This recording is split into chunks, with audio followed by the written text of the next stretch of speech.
بسم اللہ الرحمن الرحیم۔ ہم گفتگو کر رہے تھے امام مہدی علیہ السلام کی سیرت پر۔ امام مہدی کے 4 نائب تھے۔ پہلا نائب عثمان بن سعید عمروی کا ذکر ہم کر چکے ہیں۔ دوسرا نائب محمد بن عثمان سعید عمروی کا ذکر کرنے جا رہے ہیں۔ انہیں بھی امام مہدی کا نائب مقرر کیا گیا۔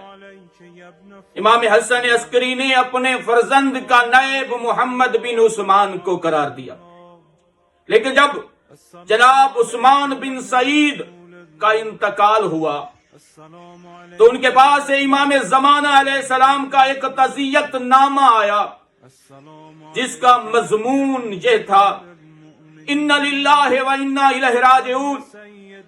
ہم امر الہی کے سامنے سراپائے تسلیم ہیں، اس کے فیصلے پہ راضی ہیں۔ تمہارے باپ نے نہایت سعیدانہ زندگی گزاری اور ایک قابل تعریف موت پائی ہے۔ خدا ان پر رحمت کرے، انہیں ان کے اولیاء اور آقاؤں میں ملحق کرے۔ وہ امور ایمہ میں برابر قرب الہی کو کوشاں رکھتے رہے۔ خدا ان کے چہرے کو شاداب کرے اور ان کی غلطیوں کو معاف کرے، تمہارے ثواب میں اضافہ کرے اور تمہیں صبر جمیل عطا فرمائے۔ یہ مصیبت تمہارے لیے بھی مصیبت ہے اور میرے لیے بھی مصیبت۔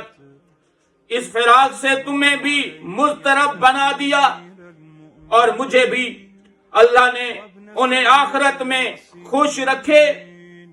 ان کی سعادت نیک بختی کی سب سے بڑی علامت یہ ہے، اللہ نے انہیں تمہارے جیسا فرزند عطا کیا جو ان کا جانشین اور قائم مقام ہے اور ان کے حق میں دعائے رحمت کرتا ہے۔ میں اس امر پر حمد خدا کرتا ہوں۔ خدا تمہاری مدد کرے، تمہیں قوت عطا کرے اور توفیقات کرامت فرمائے۔ وہی تمہارا سرپرست، محافظ اور نگران رہے گا۔ والسلام علیکم۔